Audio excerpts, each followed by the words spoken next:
everybody, welcome back to my channel. So for today's video I am going to be doing a how I survived A-level biology. Oh my god, Lord knows that was a difficult time of my life, and well, I'm kind of glad that I got through it.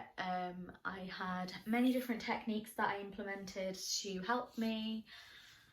So without making this intro too long, if you like this video, make sure you hit a like down below, leave a comment and subscribe for more such videos. Let's get on with it.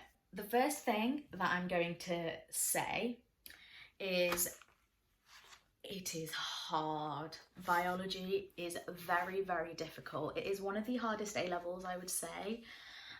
So you need to make sure that you are sure that you want to put yourself through that, because it is a very, very hard subject. Year one is hard as it is, but year two gets a lot harder as well. So you need to really think about if you want to do biology, or if you want to do something else, or things like that. So once you've decided that you want to do that, I've said this in a previous video, but get a copy of the specification. Like, our teacher gave us a copy and it was so helpful because it had like the specific things that we were learning, and I just went through and I like ticked them off, and like it really helped me when I was like making my notes, so I knew like what I had to tick off and what I didn't. And then at the back it has like, in my specification at least, I don't know if it has it on the AQA one, but it has like math skills, it has like stats tests and things like that, and like, yeah, stats tests, t-tests, Spearman's rank, I-squared, all that jazzy stuff. So yeah, get a copy of it and use it as a checklist for your specification. And like, if you see something on there that you don't understand or that you don't think you've done before, go ask your teacher about it, go ask friends, look it up, whatever you need to do, whatever floats your boat. Yeah, so the second thing, I have said this so many times before, but do past papers. I can't stress it enough. It is the best way that you can revise, or it is the best way that you can retain the information, because what is better than doing something that is going to be very, very, very similar to what you're going to get in your real thing? Like, it would be stupid of you not to do past paper questions.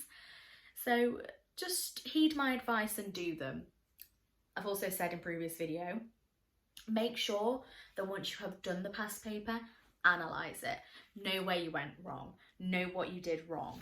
Was it a knowledge error? Did you just not know it? Was it one of those stupid application questions that you just find so difficult? Or was it a maths error in biology? Because Lord knows that maths in biology is very weird.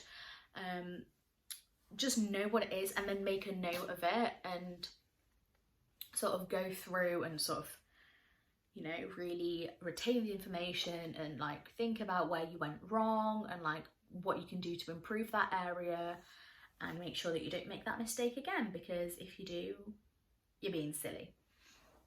Sorry if that offended you, but like, trust me, just make sure that you know not to make that mistake again, because gradually your list of your mistakes that you're making is going to get shorter and shorter and shorter and shorter. And by the end, you're actually going to find that you're not making as many mistakes as you were at the start, because you know where you're going wrong and you know that you're not supposed to go wrong at those points. So the next thing, learn your practicals. Like, just do like questions that are based off your practicals, or like make sure that you have your notes on your practicals and all the important stuff like your results and your method and whatnot, because practicals come up a lot, like in places that you might not know that they are there, but like they are. Trust me. So I don't actually have it with me right now, but I know that you get like books that are like this big, and we have them for chemistry as well, but they just have all the like required practicals in them.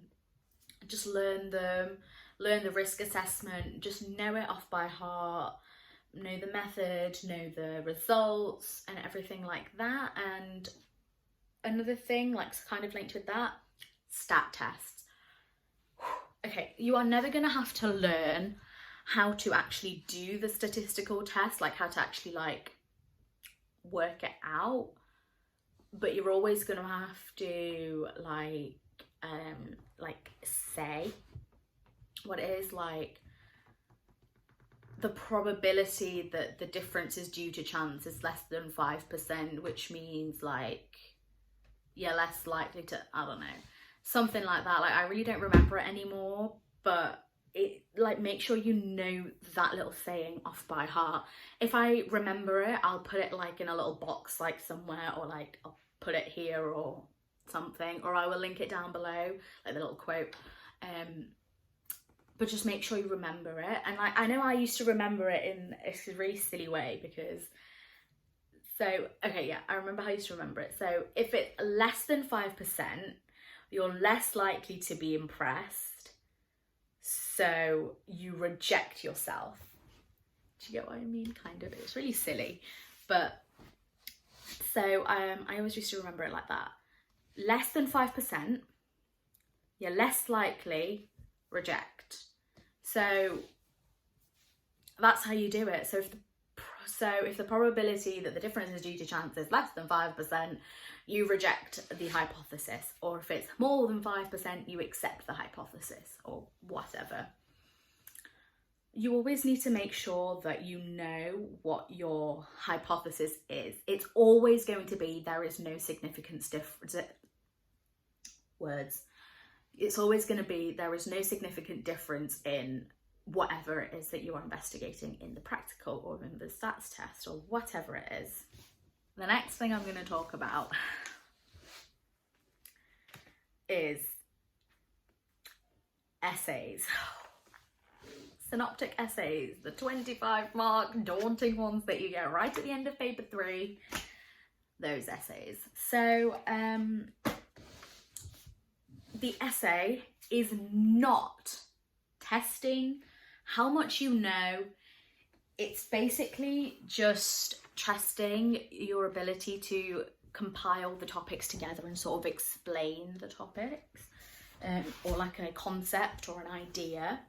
It's not wanting you to regurgitate the knowledge that you know.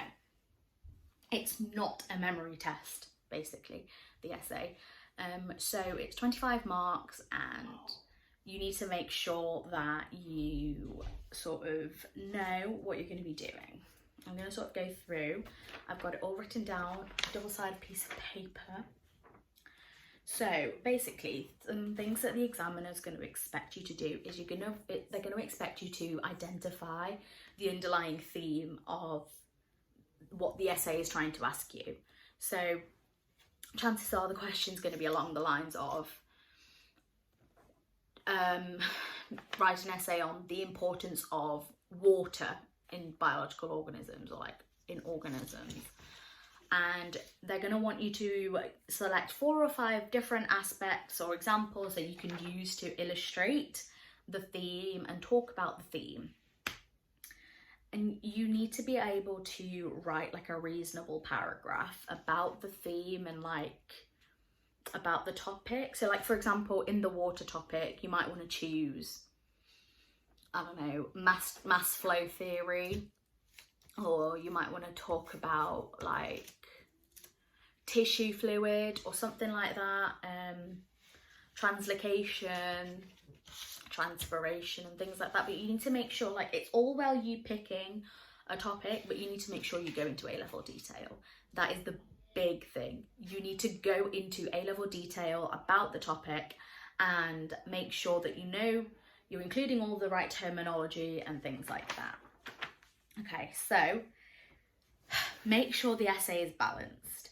So if your essays say like on proteins, don't give 4 importances about a structure in 4 different places. Like, do you get what I mean? Like, don't talk about the structure of proteins in 4 different, like, for example, don't talk about the quaternary structure in hemoglobin, but then also talk about the structure of proteins like in muscle contraction.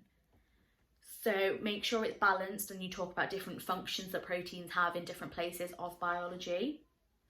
And you also need to remember that plants do exist. Like, you can talk about plants, although it is very boring and it was my least favourite topic in biology. You can talk about it, and learning the plant stuff is actually very easy. So they do exist, and make sure you talk about them. Most important is always link it back to the question. Always link it back. You need to make sure you link it back and talk about it. And for example, again, with the importance of water, you need to talk about why is it important? Why is the mass flow theory important? Why is tissue fluid important?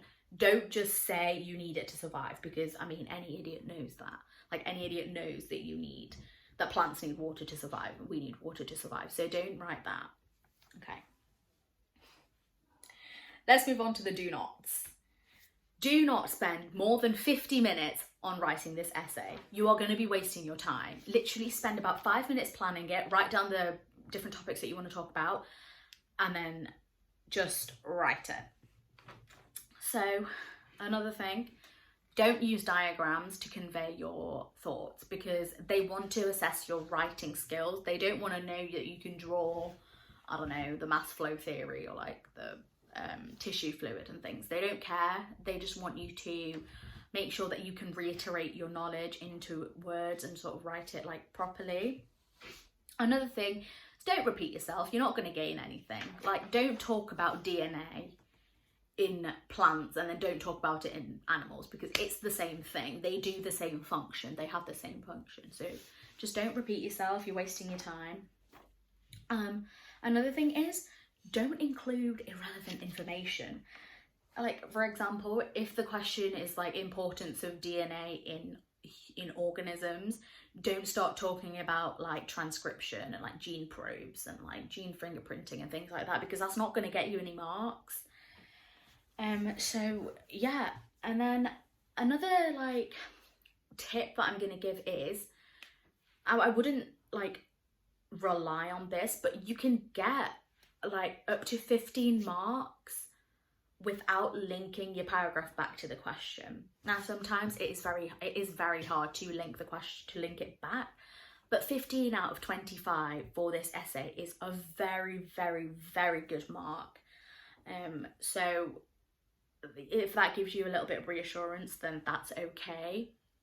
And then I'm going to just talk about like some feedback that examiners have given.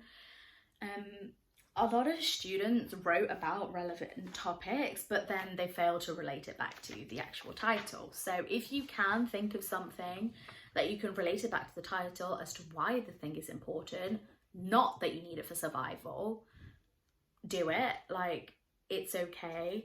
And then another thing is that a lot of students, they attempted the extension material. So if you don't write about like further things, like off-spec things, the maximum that you can get is 23 out of 25, which is still a very, very good mark. But if you do want to try and get full marks, you need to talk about off-spec things. So things that are not on the specification. I mean, you do get an extra 2 marks for it, but you're not going to get those extra 2 marks if you haven't done the preliminary stuff before. Do you guys get what I mean? Kind of. So, yeah. And then the biggest thing that examiners said was that the appropriate terminology wasn't used. So people were talking about like signals and messages rather than impulses and action potentials.